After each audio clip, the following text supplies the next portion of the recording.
Croyez-vous que le sel est nocif pour les chats?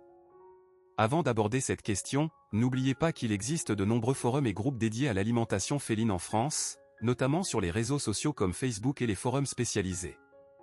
On y trouve des conseils sur l'alimentation naturelle, les besoins nutritionnels des chatons et des chats adultes, et une aide précieuse entre propriétaires. Revenons à notre question, le sel est-il nocif pour les chats? Non, le sel est nécessaire aux chats, comme aux humains. La question plus complexe est de savoir combien de sel est trop. Un apport modéré de sel dans leur alimentation n'est pas dangereux. J'ai longtemps pensé que le sel était très dangereux pour les reins des chats, et certains vétérinaires recommandent effectivement la prudence. Cependant, j'ai été surpris d'apprendre lors d'une discussion avec un fabricant de nourriture pour chats haut de gamme que certains ajoutaient du sel à leurs produits. Ils ont constaté que l'ajout de sel augmentait l'apport hydrique du chat, ce qui est crucial pour sa santé. Cet ajout de sel se retrouve même dans certains aliments thérapeutiques.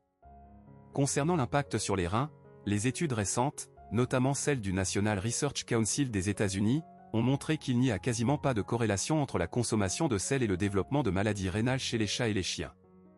Il s'avère que les chats en bonne santé ayant accès à une quantité d'eau suffisante tolèrent des concentrations de chlorure de sodium supérieures à 1,5% dans leur alimentation sans conséquences néfastes. Plus surprenant encore, une augmentation de la consommation de sel entraîne une augmentation du volume urinaire et une diminution de la concentration, réduisant ainsi le risque de formation de cristaux de struvite, responsables de certains calculs urinaires. L'augmentation de la fréquence d'émictions est donc un point positif.